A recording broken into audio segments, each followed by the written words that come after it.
नमस्कार साथियों, स्वागत है आपका श्री रमा एकेडमी में। दोस्तों, जैसा कि आपको पता है कि हमारी एक सीरीज चल रही है जिसमें कुछ 500 प्रश्न आपको कराए जाना है। कौन से प्रश्न हो सकते हैं? जो बहुत महत्वपूर्ण प्रश्न है, जिस स्वरूप में आपके एग्जाम्स में प्रश्न आते हैं उस स्वरूप में आपको क्वेश्चन सॉल्व करवाना है। अभी आपने कुछ मेरे सेशंस जो देखे होंगे उसमें मैंने कुछ प्रीवियस ईयर के क्वेश्चन पेपर सॉल्व करवाए हैं। आपको इससे आभास हुआ होगा कि किस लेवल तक हमको क्या करना है, स्टडी करना है। आज जो थोड़ा सा हमने काम किया है वह अलग किया है कि एक टेस्ट सीरीज जैसा, या कि थोड़ा क्वेश्चंस की संख्या क्या है हमने बढ़ाई हुई है। ये आपको टॉपिक वाइज एक प्रकार से टेस्ट सीरीज आप कह सकते हैं इसको, है ना। तो जो हमने प्रीवियस ईयर में सीखा है कि कैसे प्रश्न आ रहे हैं, किस लेवल पर जाना है, उसी हिसाब से हमने ये आपका एक अलग से, जो कि आपको टेस्ट देने जैसा फील होगा, उस तरह के टॉपिक से एक टॉपिक वाइज टेस्ट सीरीज जो है तो स्टार्ट की है अभी। और वो टॉपिक कौन सा होगा आपका? तो मध्य प्रदेश का पुनर्गठन, जो मैं पढ़ा चुका हूं, कोशिश मैंने किया कि वहीं से शुरुआत कर दें आपके लिए। हालांकि अलग अलग भिन्न भिन्न टॉपिक से भी आपके लिए यह प्रश्न लाए जाएंगे। तो चलिए, स्वागत है दोस्तों आपका श्री रमा एकेडमी में। हमारे परिवार से जुड़िए। बहुत कम समय लेते हुए आपको बहुत सारी जानकारियां देना है। थोड़ा सा तेज गति रहेगी, आपको सुनना है, ध्यान से सुनना है। कॉपी पेन ले सकते हैं, जो भी मैं कहानियां या बातें आपको बताऊं, कुछ बातें आप नोट भी कर सकते हैं। तो चलिए शुरू करते हैं अपन। आज का टॉपिक है हमारा मध्य प्रदेश का पुनर्गठन। इसके पहले आपको थोड़ा सा संक्षिप्त जानकारी दे दें। साइंस में बहुत सारे बच्चों को समस्या होती है, बहुत सारे विद्यार्थी जुड़े हैं मुझसे, है ना। आप ध्यान रखिएगा, उन विद्यार्थियों में जो सबसे ज्यादा संकट है जीके, एमपी जीके, या कि जो सामान्य अध्ययन होता है, उसको तो किसी तरह से कंप्लीट भी किया जा सकता है खुद से पढ़ के, किंतु साइंस समझ में नहीं आती। तो साइंस को यदि सरलता से समझना है तो आपको यूएसजी सर के लेक्चर्स देखना होंगे, फिजिक्स के, केमिस्ट्री के, और आगे चल के उन्होंने बायो की भी कुछ सीरीज बनाई है, तो आपको सभी लेक्चर्स देखना होगा बहुत सरल तरीके से। चलिए, तो अब हम अपने सेशन की शुरुआत करते हैं। वास्तव में पहला प्रश्न जो है हमारा, आपके प्रश्नों की लगातार संख्या जो है तो आती रहेगी, बहुत ज्यादा जानकारियां देते हुए, और बहुत कम समय में मैं अपना सेशन आगे बढ़ाऊंगा। मध्य प्रदेश, पहला क्वेश्चन, एक्चुअली दूसरे क्वेश्चन से हम शुरुआत कर रहे हैं। मध्य प्रदेश राज्य का गठन कब किया गया था? एकदम सरलतम प्रश्न है, कई बार या हजारों बार यह प्रश्न आ चुका है। अब कम संभावना है कि यह प्रश्न आए, तो सरल कठिन दोनों का समायोजन मैंने स्थापित किया है, क्योंकि आपके एग्जाम्स में ऐसे ही प्रश्न आते हैं। कुछ बहुत सरल होते हैं और कुछ कठिन भी होते हैं, तो सभी प्रकार के प्रश्न आपको देखने को मिलेंगे। तो मध्य प्रदेश राज्य का गठन कब किया गया था? तो आपको यह बहुत अच्छी तरह से ज्ञात होगा कि इसका उत्तर क्या होगा, 1 नवंबर 1956। क्या है इसका उत्तर? 1 नवंबर 1956। 1947 में हमारा देश पार्ट्स में डिवाइड हुआ था, और उन सभी पार्ट्स में कुछ चेंजेस करके हमारा जो प्रदेश है 1 नवंबर 1956 को बनकर सामने आया। तो इसमें कुछ एक्सप्लेन करने जैसा है नहीं। अगले प्रश्न को देखते हैं प्यारे विद्यार्थियों। हमारा अगला प्रश्न है, वर्ष 1947 में सेंट्रल इंडिया के प्रदेशों को कितने भागों में विभाजित किया गया था? थोड़ा सा आगे लेवल में हमने बढ़ाया है इस चीज को। वर्ष 1947 में, तो आपको पता है जब हम आजाद हुए तो हमारा भारत क्या हुआ, 4 भागों में, एक 4 पार्ट्स में डिवाइड था, जिसमें part A, part B, part C और पार्ट डी श्रेणी के राज्य जो है तो बनाए गए थे। इसमें से हमारा जो मध्य प्रदेश था, या कि वर्तमान मध्य प्रदेश, उसमें छत्तीसगढ़ को जोड़कर रखना है आपको, उसमें 4 भूभाग थे या 4 प्रांत शामिल हुआ करते थे। तो इसका आंसर आपको पता होना चाहिए, क्या होगा? 4। कौन कौन से वो हिस्से थे, तो इन्हीं पार्ट्स के साथ मैं लिख देता हूं। पार्ट ए में कौन सा था? सीपी एवं बरार। क्या था? सीपी एवं बरार। यहां पर आपके अंग्रेजों का सीधा शासन हुआ करता था, यहां पर गवर्नर की नियुक्ति की गई थी बाद में भी। पार्ट बी में आपका मध्य भारत राज्य था।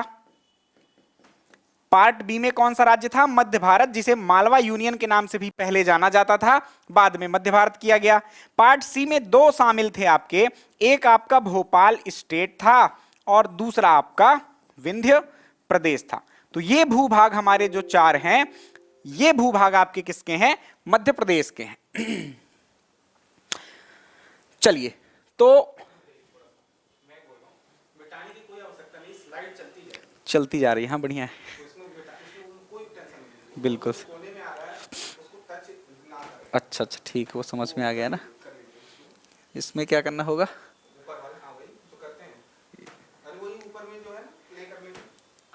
अच्छा ये वाला, राइट, पीपीटी ही सीधे चल रही। ठीक है सर।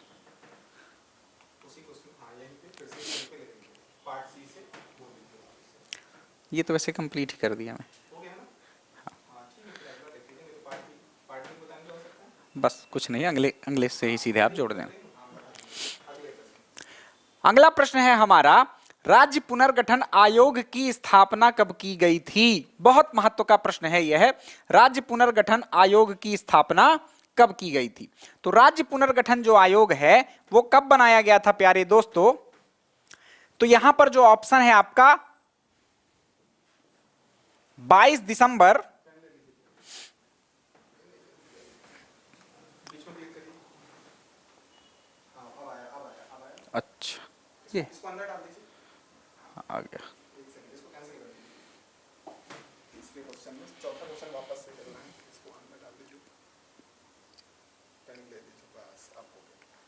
मतलब अब ये इस पे क्लिक हो जा रहा था ना, आपका कैंसिल हो जा रहा था। अच्छा सर, ठीक। ये उधर या इधर कहीं पे भी आ जाता है।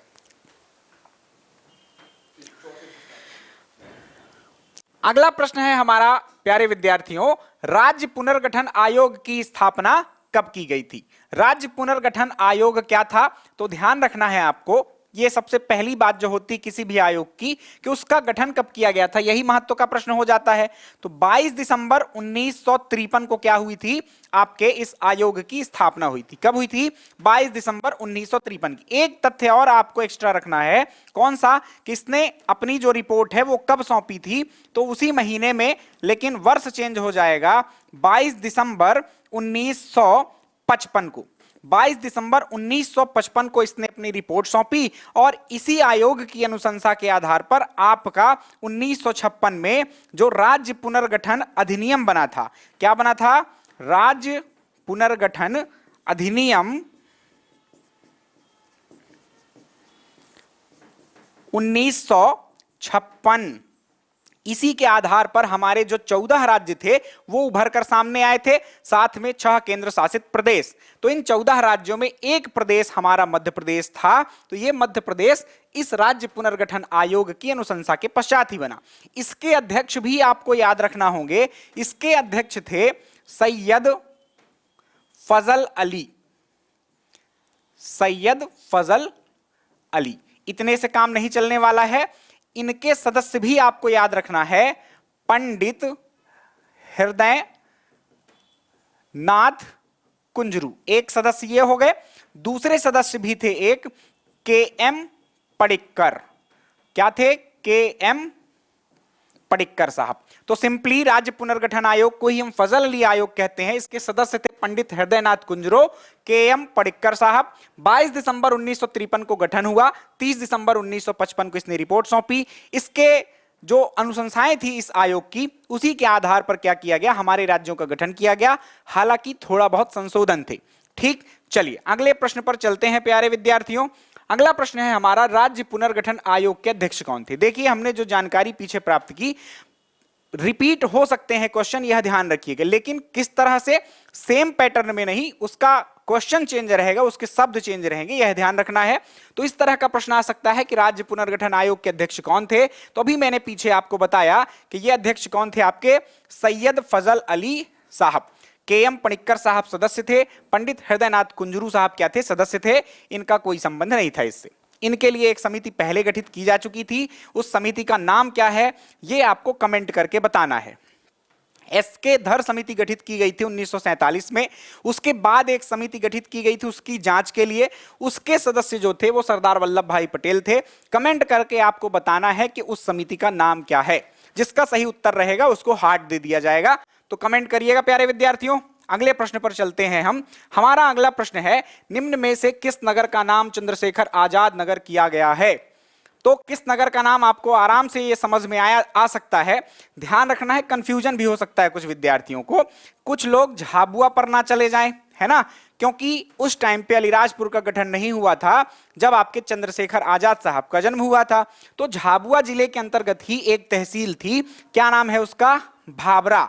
तो ये याद रखना है, इस भाबरा का नाम क्या कर दिया गया है? चंद्रशेखर आजाद नगर। वर्तमान में यह भाबरा कहां है? तो ध्यान रखना है, अलीराजपुर में। कहां पर है? अलीराजपुर में यह अवस्थित है। अलीराजपुर की एक तहसील है। सन 2011 में आजाद नगर कब नाम किया गया? सन 2011 में इस भाभरा का नाम क्या किया गया? चंद्रशेखर आजाद नगर किया गया। राइट, तो ये ध्यान रखना है कब किया गया। तो 2011 में आपके भाभरा का नाम क्या कर दिया गया? चंद्रशेखर आजाद नगर कर दिया गया। चंद्रशेखर आजाद साहब की जो है तो अभी आपकी फरवरी में ही ध्यान रखना पुण्यतिथि आ रही है। 27 फरवरी 1931 को इनकी डेथ हुई थी। कब हुई थी? 27 फरवरी 1931 को। आपके कहां पर हुई थी? तो अल्फ्रेड पार्क इलाहाबाद में हुई थी। यह भी महत्वपूर्ण बात है। जन्म भी आपको याद रखना चाहिए, 23 जुलाई। चंद्रशेखर आजाद साहब का जन्म कब हुआ था? 23 जुलाई 1906 के हुआ था। ये बहुत महत्वपूर्ण व्यक्तित्व हैं आपके राष्ट्र के। संक्षिप्त में इनका वर्णन करना मुश्किल है, बड़ी किताबें चाहिए होंगी तब इनकी थोड़ा सा उपलब्धियां गिनाई जा सकती हैं।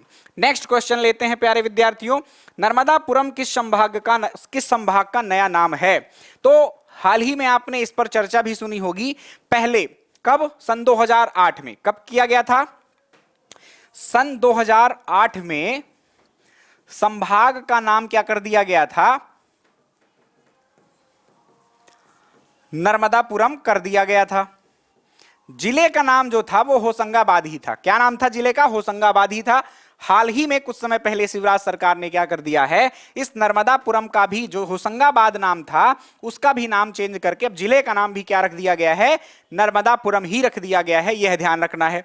बिल्कुल करंट की बात बताऊं, कुछ 2-4-6 दिन पहले की, तो भोपाल में स्थित आपका एक इस्लाम नगर है।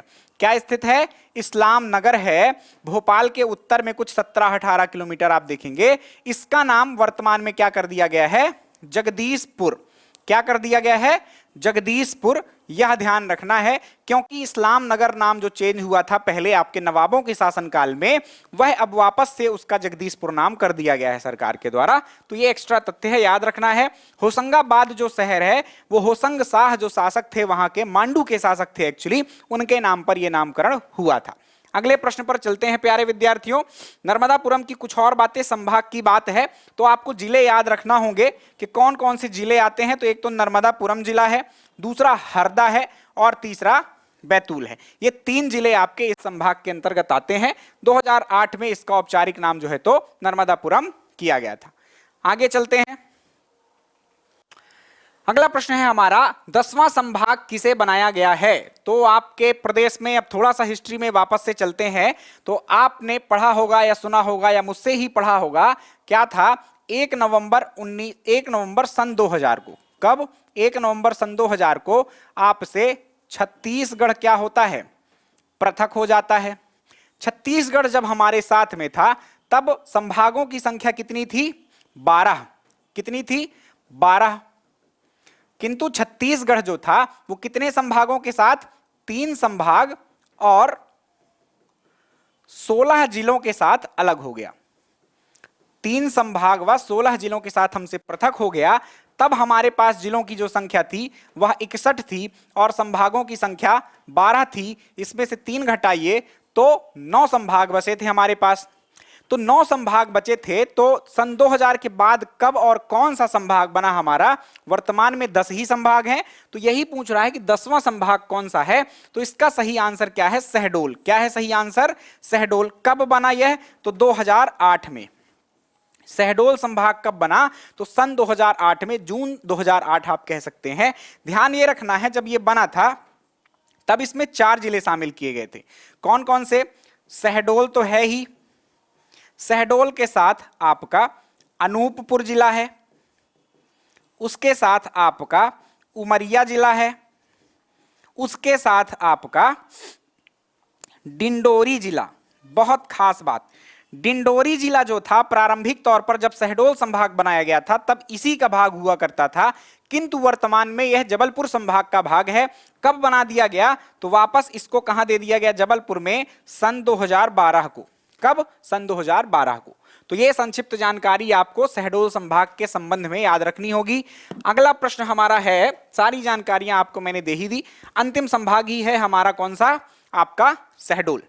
तो ये संभागों की एक मैप है आप कह सकते हैं, जिसमें आपके 10 संभाग है। संक्षिप्त में मैं, क्योंकि आगे भी और प्रश्न मैंने ऐड कर रखे हैं तो वो वहां से आपसे आराम से बन जाएंगे, तो पहले ही हम देख लेते हैं। जबलपुर संभाग आपको पता होगा कितने संभाग हैं, हम काउंट कर रहे हैं। तो कौन कौन से संभाग आपको याद रखना है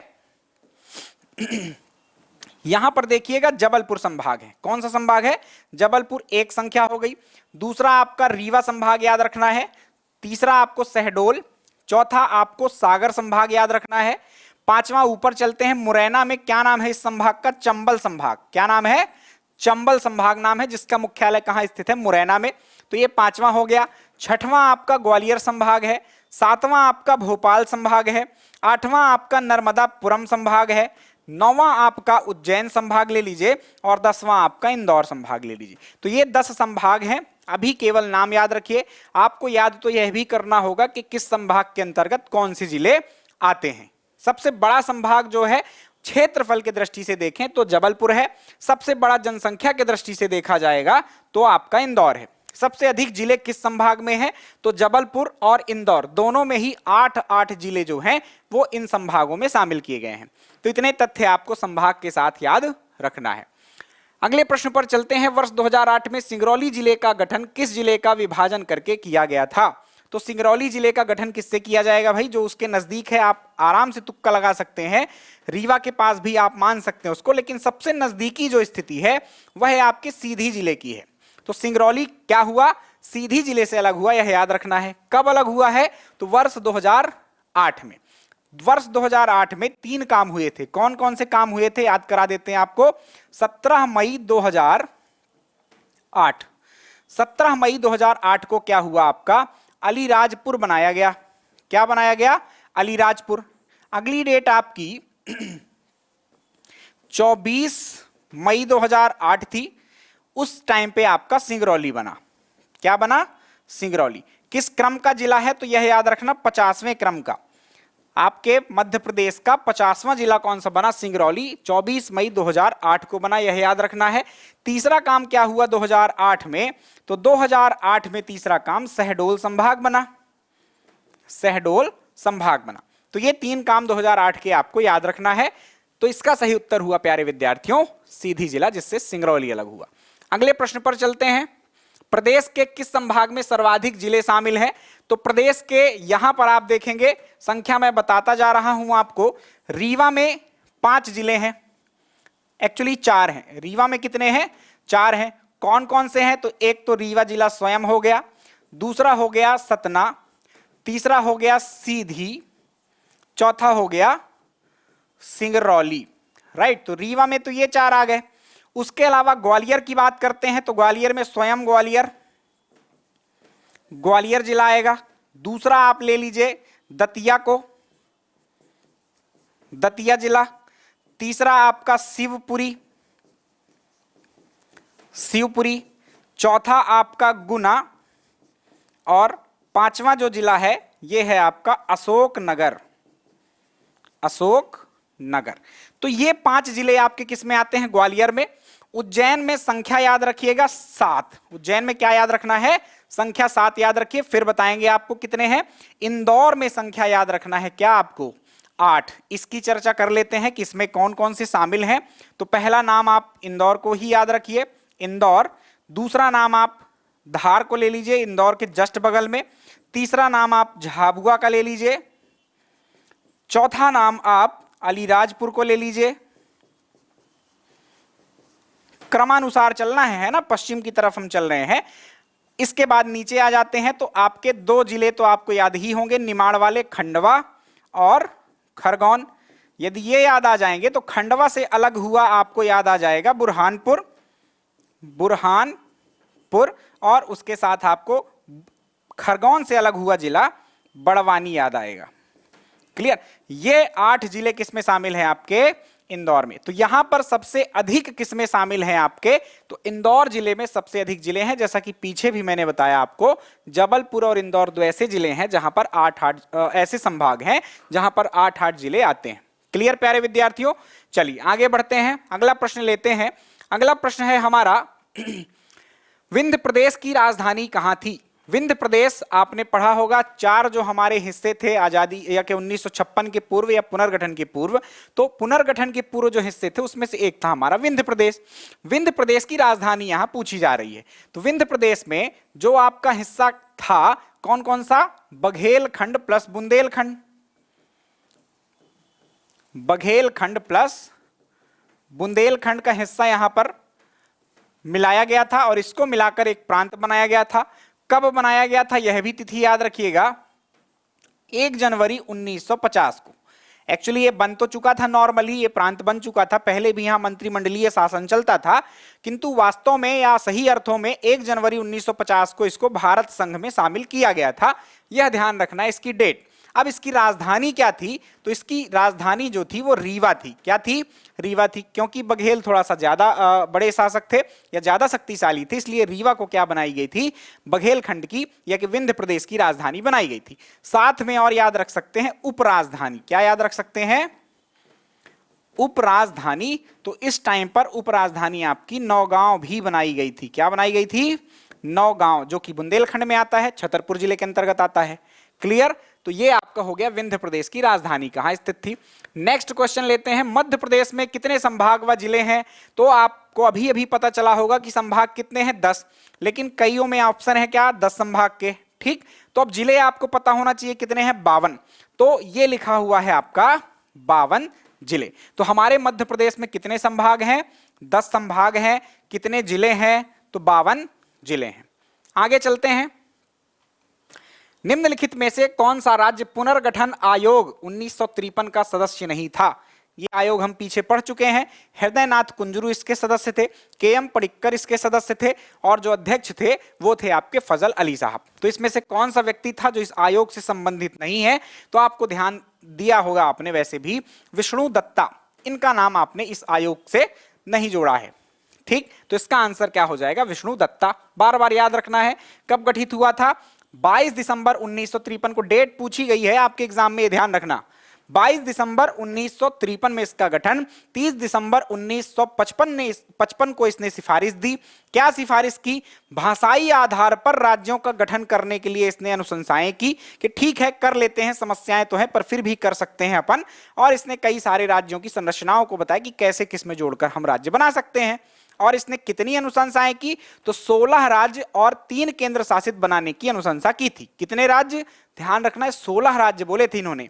बने कितने बाद में? जो हमारा राज्य पुनर्गठन अधिनियम 1956 आया तो थोड़ा सा इनकी जो अनुशंसाएं थी उसमें संशोधन किया गया और 14 राज्य और 6 केंद्र शासित प्रदेश बनाए गए। कितने राज्यों की बात कही थी इन्होंने? 16 की। कितने केंद्र शासित प्रदेश? 3 की। तो 3 से 6 केंद्र शासित हो गए और जो 16 राज्य थे उसमें से 14 कर दिया गया। तो ये ध्यान रखना, इस आयोग के बारे में बहुत सारे प्रश्न यहां से आ चुके हैं। वर्ष 2000 में विभाजन से पहले मध्य प्रदेश में कितने संभाग हुआ करते थे? तो 2000 की स्थिति अभी हमने पढ़ी है। 9 संभाग हुआ करते थे, 12 संभाग हुआ करते थे। विभाजन से पहले कितने संभाग होते थे? 12 संभाग होते थे। इसका सही उत्तर क्या होगा? 12। लेकिन जब विभाजित हो गया तब कितने बचे हमारे पास? मध्य प्रदेश के पास 9 संभाग बचे थे, यह याद रखना है। 10वां संभाग कौन सा बन गया? तो शहडोल बन गया। कब बन गया? 2008 में बन गया। बार बार सुनना है, याद हो जाएंगे सारे फैक्ट्स यहीं पर आपको। अलीराजपुर को किस जिले से पृथक करके जिला बनाया गया? अलीराजपुर को किससे अलग किया गया है? अभी हमने पीछे समझा है, झाबुआ जिले से। कब अलग किया गया है या कब बनाया गया है? तो ध्यान रखना है 17 मई 2008 को। किस क्रम का जिला था ये? 49वां जिला था। 50वां कौन सा था? सिंगरौली। 51वां कौन सा है?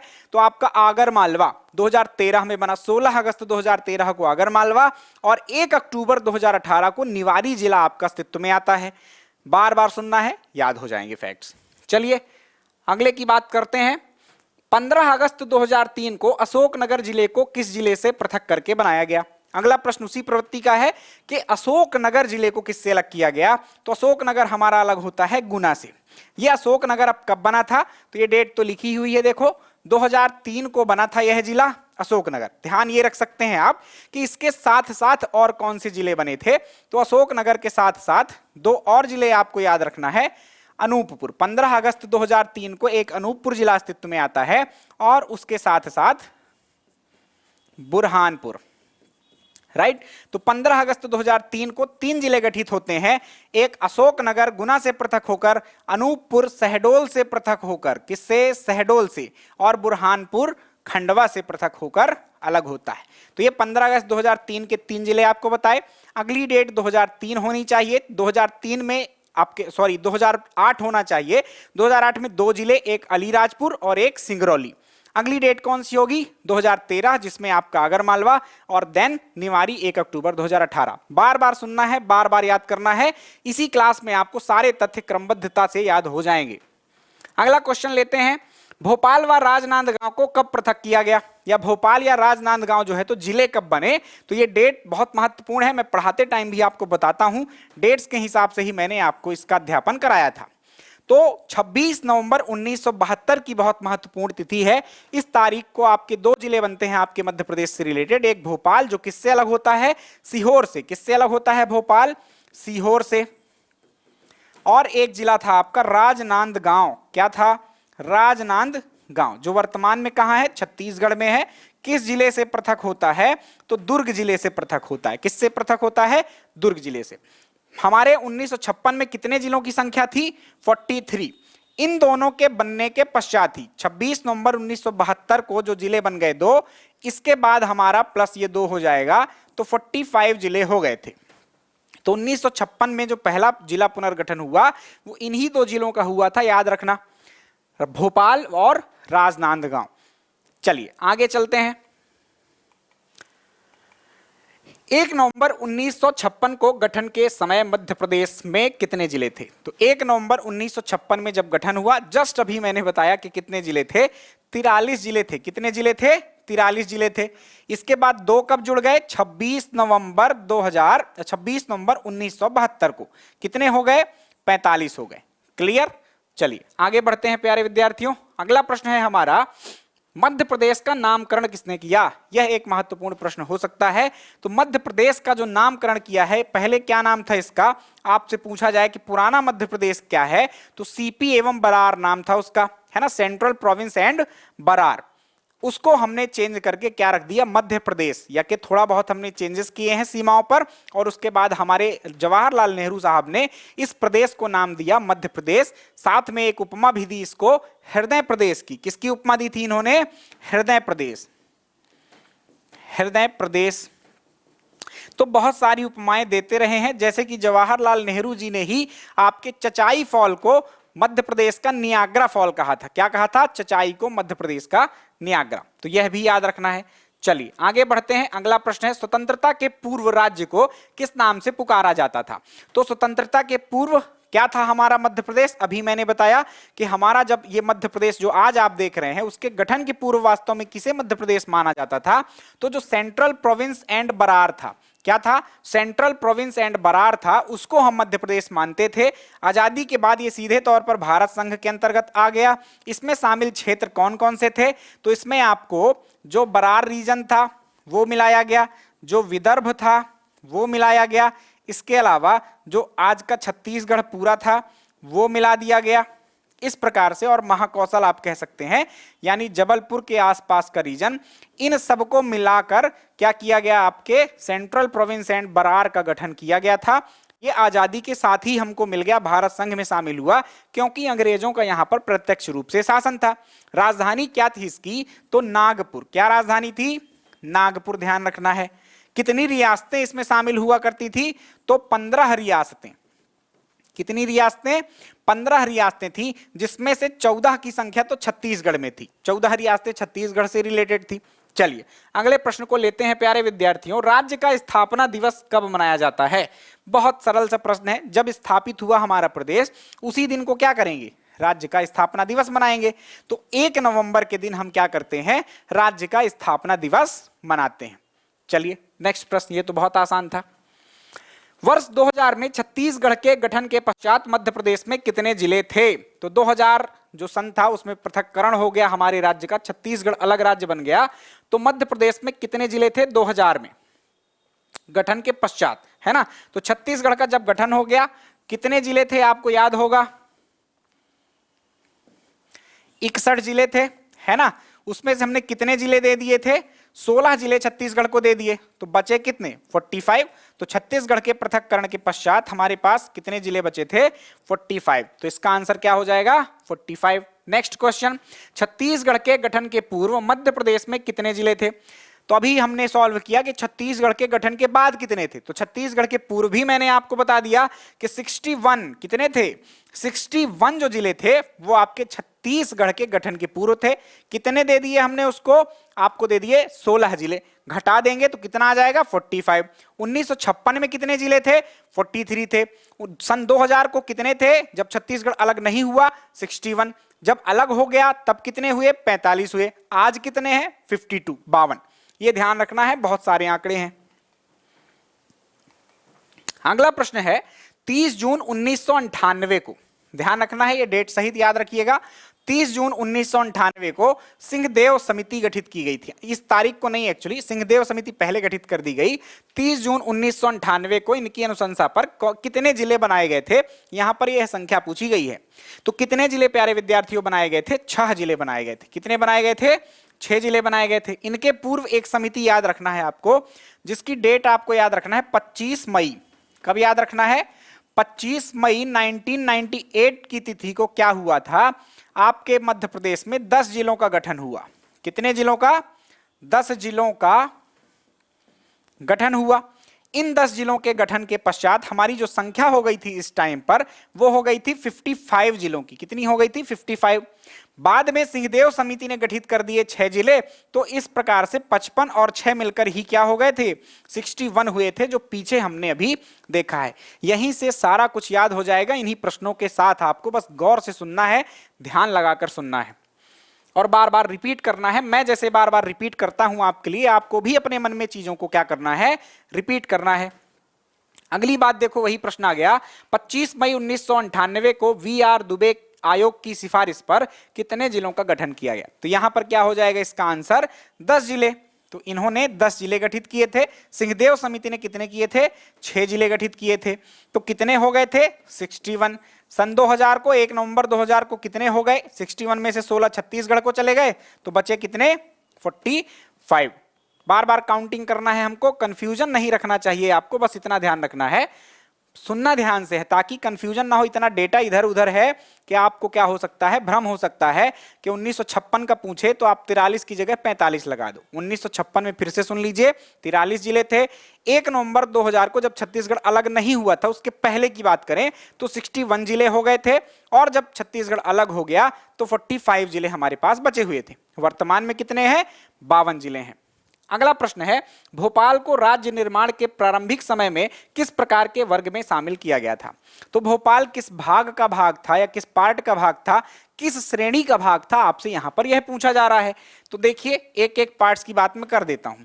पहले तो स्टेट्स को याद रखना है कि कितने स्टेट्स थे हमारे उस टाइम पे 4 थे, है ना। कौन कौन से, एक सीपी एवं बरार, दूसरा मध्य भारत, तीसरा विंध्य प्रदेश, चौथा भोपाल। अब किस पार्ट में किसको शामिल किया गया था, तो पार्ट सी में 2 थे।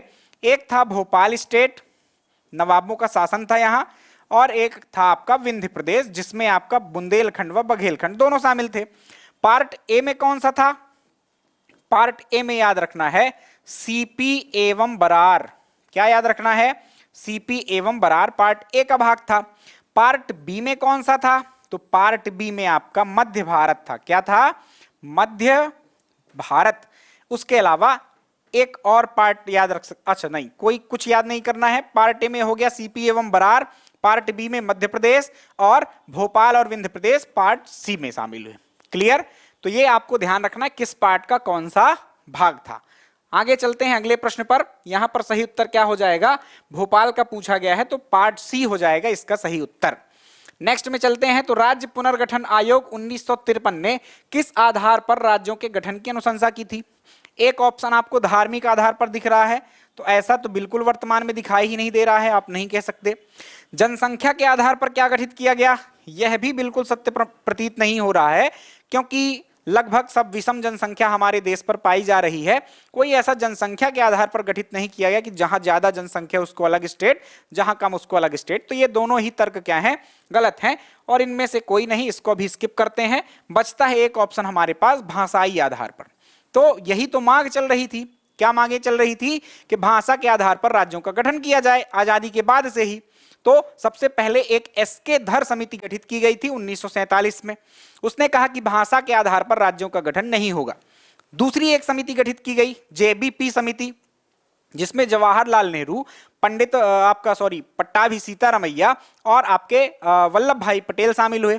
तो जेवीपी समिति जो थी उसने भी कहा कि भाषा के आधार पर राज्यों का गठन करना ठीक नहीं है। तत्पश्चात आंदोलन वगैरह बढ़े आपके देश में और क्या हुआ कि आपके फिर एक आयोग का गठन करना पड़ा, जिसके अध्यक्ष आपके फजल अली साहब थे। फजल अली आयोग या उसी का नाम ही है राज्य पुनर्गठन आयोग। उन्होंने और बातें कही कि सब कुछ ध्यान रखना होगा, प्रशासनिक जो कार्य क्षमता है और उसके अलावा जो भी पंचवर्षीय योजनाएं हैं उनको लागू करने का दृष्टिकोण, इन सब के साथ उन्होंने कहा कि ठीक है, थोड़ा बहुत भाषा को भी हम ध्यान रखकर ये काम कर सकते हैं, क्योंकि मांग तो लगातार जारी है।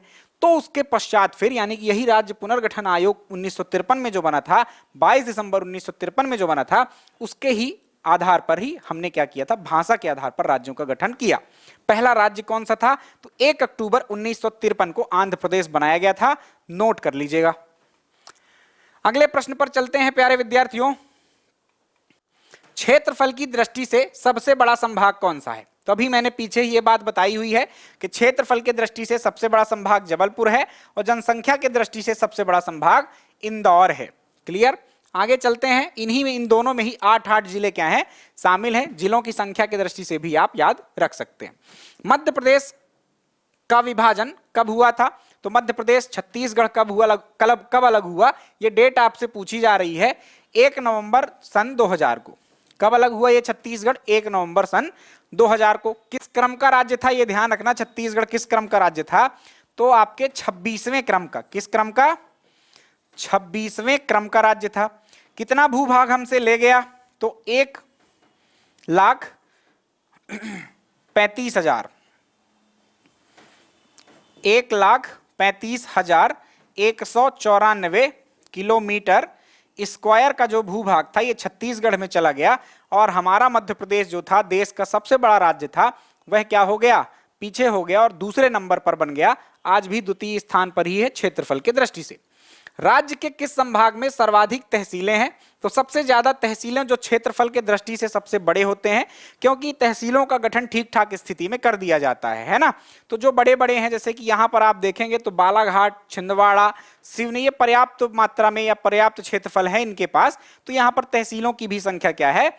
अधिक है। तो यहाँ पर उत्तर सही क्या हो जाएगा आपका? जबलपुर जो संभाग है इसके पास सर्वाधिक तहसीलें आपकी आती हैं। तहसीलें क्या है? तो एक प्रकार जिले का छोटा रूप आप कह सकते हैं। तहसीलों को लघु जिला भी कहा जाता है, यह याद रखना है। यहाँ का प्रमुख जो होता है तहसीलदार होता है। कार्य क्या होता है? तो राजस्व से रिलेटेड इसका जो है तो कार्य होता है। मध्य प्रदेश में मानव विकास संस्थान कहाँ स्थित है? तो मानव विकास संस्थान, यहाँ पर ट्रेनिंग वगैरह होती है बहुत सारे अधिकारियों की, ये स्थित है आपके छिंदवाड़ा में। कहाँ पर स्थित है? छिंदवाड़ा में मानव विकास संस्थान। कि कैसे आप मानव के विकास के लिए जो प्रशासनिक अधिकारी होते हैं वो कैसे कार्य करेंगे, तो ये वहां पर उसके लिए संस्थान बनाया गया है। यूपीएससी से सेलेक्ट विद्यार्थी और उसके अलावा जो भी राज्य सेवा से सेलेक्ट विद्यार्थी होते हैं उनको यहाँ पर भेजा जाता है। राज्य प्रतीक अधिनियम कब पारित किया गया? तो राज्य प्रतीक अधिनियम 1991 में आया था आपका। इसी के आधार पर क्या किया गया था? बहुत सारे जो प्रतीक चिन्ह हैं, क्या है आपके? प्रतीक चिन्ह है, उनको निर्धारित किया गया था। क्या किया गया था? एक्चुअली ये डेटा गलत दिख रहा है मुझको। 1981 होना चाहिए इसका आंसर। क्या है यहाँ का? इसका सही उत्तर 1981। प्यारे विद्यार्थियों, मैं इसके लिए आपको क्या करूंगा? सुधार दूंगा इस चीज को। आप ध्यान रखना कि जो राजकीय प्रतीक अधिनियम आया था वो कब आया था? 1981 में आया था, है ना। 1981 में आने के पश्चात, ये आप तिथि याद रखिएगा, ये डेट भी इंपॉर्टेंट है। आप 1956 में 50 जोड़ो तो कितना आएगा? ये 25 जोड़े अपन, है ना। तो 6 और 5 11 और 5 और 2 7 8, है ना। तो ये आफ्टर 25 वर्ष, है ना। आफ्टर 25 ईयर्स, 25 वर्षों के बाद जब हमारी सिल्वर जुबली मनाई जा रही थी, तब हमारे प्रदेश में क्या किए गए थे? बहुत सारे प्रतीक चिन्ह घोषित किए गए थे, जैसे कि आपका राज्य पुष्प कौन सा है, जैसे राज्य वृक्ष कौन सा है, जैसे आपका राज्य का जो पशु होता है वो कौन सा है। तो ऐसे सारे प्रतीक चिन्ह हमारे प्रदेश में क्या किए गए, घोषित किए गए। तो कब उसके लिए अधिनियम आया था यह ध्यान रखना है, 1981 में, 1981 में आया था। क्लियर। तो बहुत सारे हमने जो राजकीय प्रतीक चिन्ह बनाए वो इसी अधिनियम के आधार पर बनाए हैं। सेंट्रल प्रोविंस एंड बरार की राजधानी क्या थी? तो सेंट्रल प्रोविंस एंड बरार क्या था, आजादी के पश्चात ही सीधा हमसे शामिल हुआ। इसकी राजधानी क्या थी? तो नागपुर थी। क्या थी?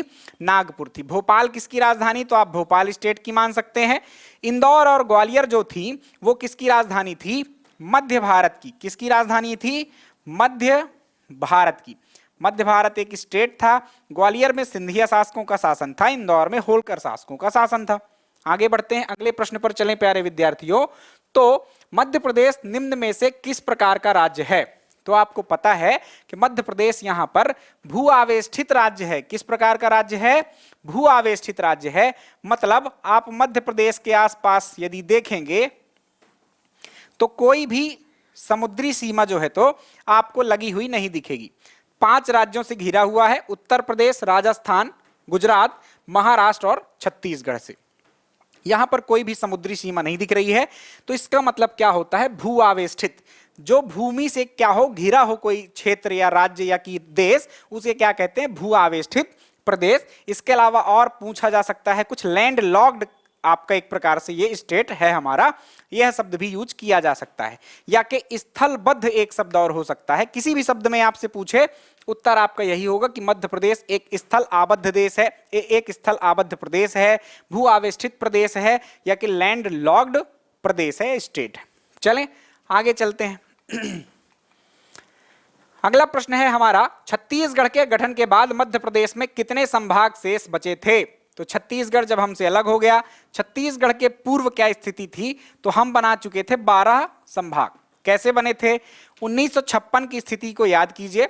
1956 में जो संभागों की संख्या थी वह थी 8। जिलों की संख्या भी आपको याद रखना है, 43। 1956 के बाद 1972 में याद रखना एक जिला बनाया गया, भोपाल, राइट। फिर 1989 के दशक में 3 संभाग बना दिए गए। एक था बस्तर संभाग, एक था होशंगाबाद और एक था आपका चंबल संभाग। तो 3 संभाग बना दिए गए यहां। इस प्रकार से छत्तीसगढ़ के पृथक्करण के पूर्व 12 संभाग आपके हो गए थे। क्या हो गए? 12 संभाग गठित कर दिए गए। छत्तीसगढ़ लेकर कितने चला गया? 3 संभाग और आपके 16 जिले। तो हमारे पास संभाग कितने बचे? 9 संभाग बचे। कितने थे? तो छत्तीसगढ़ के गठन के पश्चात हमारे पास कितने संभाग बचे? 9 संभाग बचे। आशा करता हूं मजा आ रही होगी आपको। वही चीजें कैसे आपको कंठस्थ हो रही होंगी सिर्फ सुनने से। आपको कुछ नहीं करना है, थोड़ा बहुत कॉपी पेन का इस्तेमाल आप करें और ध्यान से सुनते जाएं। बार बार वही चीजें मैं बता रहा हूं आपको, ताकि आपको कहीं किसी प्रकार से परेशानी ना हो। मुझे पता है आप ऐसे जो ऑब्जेक्टिव टाइप क्वेश्चंस होते हैं, एमसीक्यूज होते हैं, कब लगाते हैं? आप सोते लेटते बैठे क्वेश्चन लगाते हैं, मुझे यह बात ज्ञात है ना। आप बहुत गौर से टेबल चेयर पर बैठकर नहीं लगाते हैं। तो इसको सिर्फ सुनिए, इसी उद्देश्य के साथ मैं बना रहा हूं कि आपका समय ना जाया हो, लेटते बैठते उठते किसी भी प्रकार से आपको चीजें याद हो जाएं और आपका सिलेक्शन हो जाए। चलिए अगले प्रश्न पर चलते हैं। बुरहानपुर को किस जिले से पृथक करके नया जिला बनाया गया है? तो बुरहानपुर आपको भी बताया है मैंने। कब अलग हुआ है ये? तो बुरहानपुर आपका जो बना नया जिला वह बना था 15 अगस्त 2003 को। 15 अगस्त 2003 को कितने जिले बनाए गए थे? 3 नए जिले बनाए गए। उन 3 नए जिलों में से एक था आपका बुरहानपुर। किससे पृथक हुआ? तो यहां पर आपको खंडवा जिला दिख रहा है। तो खंडवा से ये पृथक होकर क्या किया गया? एक जिला बनाया गया। इसके साथ अभी मैं पीछे भी बता चुका हूं, वापस से बता देता हूं। एक अनूपपुर और एक अशोकनगर और एक बुरहानपुर, ये 3 जिले थे जो 15 अगस्त 2003 को बनाए गए। चलते हैं आगे अगले प्रश्न पर। मध्य प्रदेश का राजकीय पुष्प कौन सा है? तो मध्य प्रदेश का राजकीय पुष्प यहां पर सफेद लिली है। अधिनियम आपको याद रखना है, राजकीय अधिनियम, राजकीय प्रतीक अधिनियम। अभी पीछे हमने क्वेश्चन सॉल्व किया है। राजकीय प्रतीक अधिनियम कब बना? 1981 में, 1981 में। इसके तहत ही राज्य पुष्प भी बनाया गया। इसका जो वैज्ञानिक नाम है वह भी आपसे पूछा जा सकता है, लिलियम कैंडिडम। क्या नाम था इसका? लिलियम कैंडिडम इसका वैज्ञानिक नाम है। पुष्प बहुत खूबसूरत है और यही आपके मध्य प्रदेश का राजकीय पुष्प है। कमल, गुलाब, गुलमोहर वगैरह नहीं है। मध्य प्रदेश राज्य का राज्य पशु कौन सा है? तो मध्य प्रदेश राज्य का राज्य पशु बारहसिंघा है। क्या है? बारहसिंघा। आपको इसके बारे में भी याद रखना होगा, रुसर्वस डुआउसेली, ऐसा ही अंग्रेजी नाम है इसका। अंग्रेजी नाम का तात्पर्य यहां पर मेरे वैज्ञानिक नाम से है। तो बारहसिंघा जो है उसका नाम क्या है? रुसर्वस डुआउसेली। किस प्रकार का बारहसिंघा का नाम ये है? एक प्रजाति विशेष रूप से याद रखना है आपको, ब्रेडरी प्रजाति। किस प्रकार की प्रजाति है ये बारहसिंघा? ब्रेडरी प्रजाति है। तो कौन सा? बारहसिंघा बहुत प्रकार के होते हैं, ध्यान रखना। तो बारहसिंघा में से ब्रेडरी प्रजाति का जो बारहसिंघा है वह हमारे मध्य प्रदेश का राज्य पशु है, ये ध्यान रखना है। क्या नाम है इसका वैज्ञानिक? तो रुसर्वस डुआउसेली है। ये बारहसिंघा क्या है? तो हिरण की ही एक प्रजाति है। हिरण की, जैसे कि आपने सांभर, चीतल ऐसे नाम सुने होंगे ना, ये सब क्या है? हिरण की ही प्रजातियां हैं। उसी रूप में बारहसिंघा भी हिरण की एक प्रजाति है। सींगों का बहुत सारा गुच्छा आपको उसके सिर पर दिख जाएगा, वही है आपका बारहसिंघा। कान्हा का गहना कहा जाता है, यह आप एक तथ्य और एक्स्ट्रा याद कर लीजिए। इसको क्या कहा जाता है? कान्हा का गहना। क्यों कहा जाता होगा भाई? क्योंकि इसकी पर्याप्त संख्या कान्हा राष्ट्रीय उद्यान, जो कि मंडला और आंशिक रूप से बालाघाट में है, उस पे इसकी पर्याप्त संख्या है। आगे चलते हैं अगले प्रश्न पर। मंदसौर जिले के किस भाग को राजस्थान में मिला दिया गया? तो मंदसौर का एक जिला है आपका, मंदसौर जिले के किस भाग को राजस्थान में मिला दिया? सुनेल टप्पा। क्या नाम था? सुनेल टप्पा एक प्रकार का गांव है। जब हमारा मध्य प्रदेश क्या है 1956 में गठित हो रहा था, तो राज्य पुनर्गठन अधिनियम आपका पारित हुआ, उसमें मध्य प्रदेश की बात कही गई। तो क्या परिवर्तन के साथ वो बनाया गया? तो कुछ परिवर्तन थे, जैसे सीपी एवं बरार के जो 8 जिले थे, जैसे अकोला, अमरावती, बुल्ढाना, भंडारा, चांदा, वर्धा, यवतमाल और नागपुर, ये 8 जिले जो थे वो मराठी भाषी थे, इसलिए उनको महाराष्ट्र को दे दिए गए और शेष जो भाग था आपका वो मध्य प्रदेश में मिला लिया गया। दूसरा हिस्सा था आपका जो राजस्थान का हिस्सा था, सिरोंज। क्या नाम था उसका? सिरोंज। उस टाइम पर वो राजस्थान का हिस्सा था। आज एक सिरोंज तहसील है, जबकि वो राजस्थान का एक जिला हुआ करता था। तो इस सिरोंज को हमने प्राप्त कर लिया, यानी मध्य प्रदेश ने राजस्थान से प्राप्त कर लिया। दूसरा परिवर्तन। तीसरा परिवर्तन क्या किया गया? सुनेल टप्पा जो गांव था उसका मंदसौर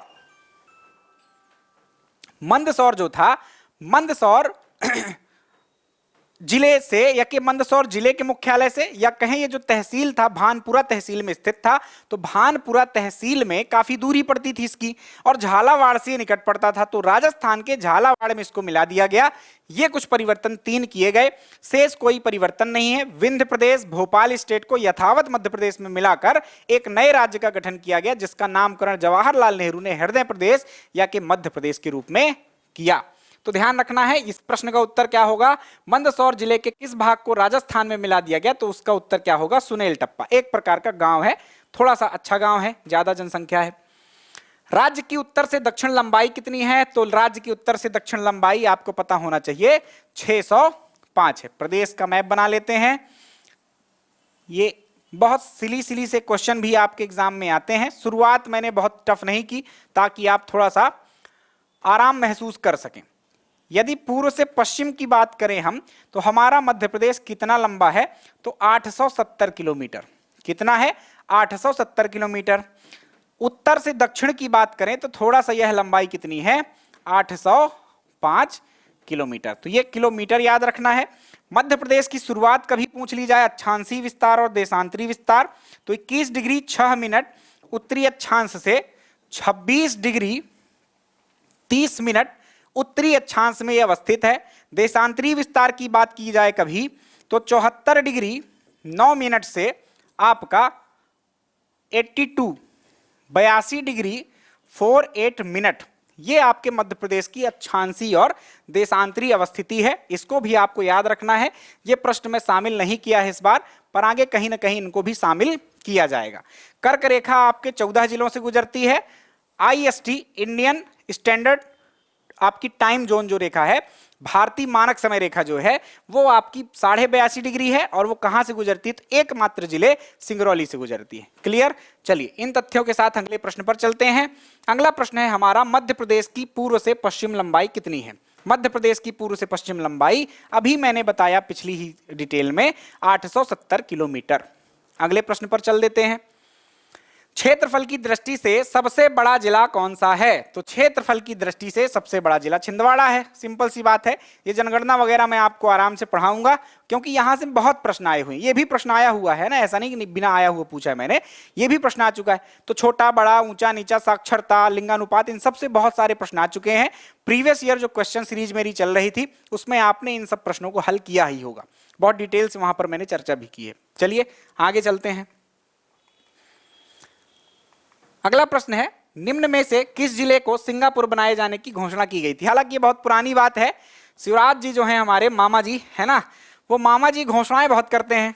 जहां भी जिस स्थिति में जाते हैं या जिस शहर में जाते हैं उसके लिए कुछ ना कुछ नया छोड़कर आ जाते हैं कि आपको ये बना दिया जाएगा, है ना। मिनी स्मार्ट सिटी तो सबको बनाकर छोड़कर आते हैं कि आपके शहर को किसी तहसील या कस्बे पर गए तो उसको क्या कह देते हैं, मिनी स्मार्ट सिटी इसको बनाया जाएगा। तो ये घोषणाएं हैं, एक सरल प्रकार का प्रश्न है, पूछा ही गया है इसलिए मैंने शामिल किया है। तो सिंगरौली जिला जो है इसको आपके मामा जी ने सिंगापुर बनाने की घोषणा की थी। हालांकि आप किसी भी तरह से नहीं कह सकते, ये सिंगापुर और सिंगरौली में किसी भी प्रकार की समानताएं नहीं है। निकल गया होगा धोखे से, ठीक। चलिए कोई बात नहीं, शिवराज मामा को माफ करते हैं। अगली बार देखते हैं क्या होता है उनका। मध्य प्रदेश के गठन के संबंध में कौन सा कथन सत्य नहीं है? तो अब ध्यान से पढ़ना है, थोड़ा सा कंसेप्चुअल प्रश्न मैंने शामिल कर दिया। तो कौन सा कथन सत्य नहीं है, पहले बात तो इसको अंडरलाइन कर लेते हैं ना, क्योंकि आप कई बार नहीं तो ढूंढते ही नहीं है ना। तो नहीं, आपको नहीं शब्द जो है आपको भूल जाता है। तो पहला देखते हैं, भानपुर तहसील को राजस्थान में मिला दिया गया। तो भानपुर तहसील को नहीं मिलाया गया था भाई साहब, किसको मिलाया गया था? सुनेल टप्पा को। भानपुर तहसील के एक गांव सुनेल टप्पा को मिलाया गया था। तो यह कथन तो गलत हो गया। उसके अलावा महाकौशल राजधानी किसकी है? महाकौशल की राजधानी क्या थी? जबलपुर थी। सिंपल सा है, सही है। बुल्ढाना, अकोला सहित 8 जिलों को मुंबई राज्य यानी बॉम्बे प्रांत उस टाइम का, जिसे आज आप महाराष्ट्र कहते हैं, उसमें मिला दिया गया। यह कथन भी सही है। विंध्य प्रदेश को मध्य प्रदेश में मिला लिया गया, तो विंध्य प्रदेश को यथावत मिला लिया गया, यह कथन भी आपका सही है। इस प्रकार आपका सही उत्तर हो गया ए, जिसमें भानपुर तहसील को राजस्थान में मिलाया गया। यह जानकारी गलत दी हुई है, भानपुर तहसील के आपके सुनेल टप्पा गांव को मिलाया गया था। अगला प्रश्न है, महाकौशल राज्य को किस वर्ग में शामिल किया गया था? तो महाकौशल राज्य आपका जो है तो पार्ट ए में आप मान सकते हैं, पार्ट ए मान सकते हैं ना। कैसे पार्ट ए? यहां पर देखो, ये भी कॉन्सेप्ट वाला क्वेश्चन ही है। पार्ट ए इसका कैसे सही उत्तर होगा? पार्ट ए इसका ऐसे सही है कि आपने सीपी एवं बेरार देखा है। सीपी एवं बरार को मैंने अभी बताया था, इसमें शामिल क्षेत्र कौन कौन से आते थे। तो इसमें एक तो बरार क्षेत्र ही है जो हैदराबाद से खरीदा था हमने, या कि सीपी एवं बरार ने। उसके बाद एक विदर्भ क्षेत्र है, ये आता है। इसके अलावा छत्तीसगढ़ जो है तो वो पूरा शामिल था। आप छत्तीसगढ़ कह दीजिए या कि इसे दक्षिण महाकौशल लिखा मिल जाए तो वो भी सही होगा, छत्तीसगढ़ या दक्षिणी महाकौशल। और एक शब्द है आपका महाकौशल। तो ये सब रीजन किसमें शामिल थे? सीपी एवं बरार में। और सीपी एवं बरार किसका था? पार्ट ए का हिस्सा था।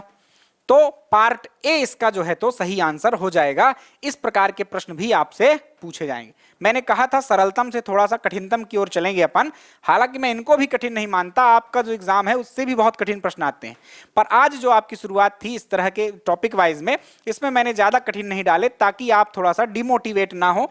ऊट पटांग से प्रश्न देता तो आपको जो भी पढ़ना था वह भी पढ़ाई आप त्याग करके बैठ जाते कि चलो गप्पे मारते हैं। ठीक, कोई बात नहीं, आगे चलते हैं, सब सिखाएंगे आपको।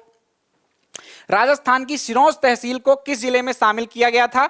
तो सिरोंज तहसील आपको अभी मैंने सुनाया था कि राजस्थान का भाग था, उसको मध्य प्रदेश के विदिशा में शामिल किया गया था। आज वर्तमान में विदिशा की एक तहसील है आपकी सिरोंज, जो कि राजस्थान का जिला हुआ करता था। 1956 में इसे विदिशा में शामिल कर दिया गया। नेक्स्ट क्वेश्चन, निम्न में से कौन सा नगर जिला मुख्यालय नहीं है? तो ध्यान से देखना है, ये प्रश्न आया हुआ है इसलिए मैंने उठाया, नहीं तो इस कवर्धा का क्या काम था। तो सीहोर तो आपको पता है मध्य प्रदेश का जिला है, डिंडोरी भी आपको पता है मध्य प्रदेश का जिला है, कवर्धा जो है ये छत्तीसगढ़ का जिला है। कहाँ का? छत्तीसगढ़ का जिला है, यह ध्यान रखना है। इसके अलावा इटारसी एक नगर है, कहाँ स्थित है? होशंगाबाद में। कहाँ स्थित है? होशंगाबाद, या कि इसका नाम अब चेंज होकर क्या हो गया है? नर्मदापुरम। नर्मदापुरम, ठीक। तो इटारसी कोई जिला नहीं है, क्या है ये? एक नगर है सिंपली, बस। यहीं पर आपका सबसे बड़ा जो मध्य प्रदेश का स्टेशन है वह अवस्थित है, जहां पर प्लेटफॉर्म्स की संख्या बहुत ज्यादा है। निम्न में से किन जिलों का समूह बुंदेलखंड क्षेत्र के अंतर्गत आता है? देखो फिर भी यहां सोचने वाली बात है, हालांकि यह आसान प्रश्न है, बहुत कठिन नहीं है। मंदसौर आपके मध्य भारत का हिस्सा है, राजगढ़, शिवपुरी ये तो किसी तरह से बुंदेलखंड में नहीं है। हालांकि ध्यान रखना है, शिवपुरी का आंशिक भाग जो पूर्वी भाग है वो बुंदेलखंड के अंतर्गत आता है। रीवा, शहडोल, सतना, कटनी ये तो आपके कहीं ना कहीं बघेलखंड से जुड़े हुए आप इनको मान सकते हैं।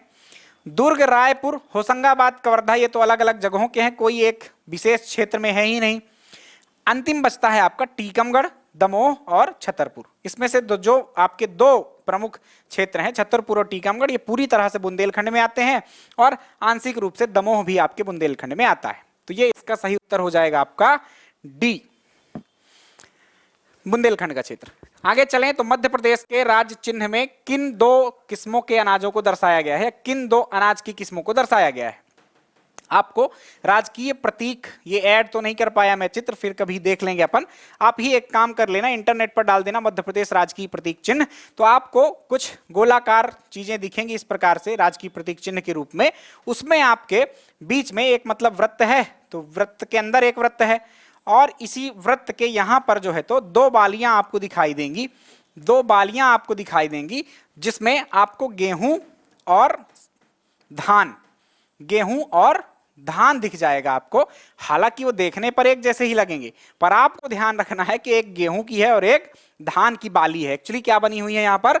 धान और गेहूं की बालियां राजकीय प्रतीक चिन्ह में। तो चलिए ये बात थी। आइए प्यारे विद्यार्थियों, अब अंतिम प्रश्न पर चलते हैं। लगातार फ्रिक्वेंटली बोलना पड़ता है आपके लिए, ताकि बहुत कम समय लेकर आपको बहुत ज्यादा बातें मैं बता सकूं। तो मेरी मेहनत को यदि आप पसंद करते हो तो प्लीज थोड़ा सा सपोर्ट करना है आपको, और कैसे करना है यह बात आपको पता है। अगला प्रश्न ले लेते हैं और आपको आराम देते हैं थोड़ा सा। मध्य प्रदेश में कितने संभाग एवं जिले हैं? ये वापस से आपका प्रश्न रिपीट हो गया है, कोई बात नहीं, वापस से पढ़ लेते हैं। हमारे मध्य प्रदेश में कितने संभाग और जिले हैं? तो यही मैं नोट कर देता हूं आपके लिए। आपको पता है 10 संभाग हैं और 52 जिले हैं, राइट। तो 10 संभाग और 52 जिले हैं। 52वां जिला आपका निवाड़ी है। कब बना है? तो 1 अक्टूबर 2018 को। अगला कौन से बनने की संभावना है? तो नागदा की। चलिए, तो ये बात थी प्यारे विद्यार्थियों आज के सेशन की।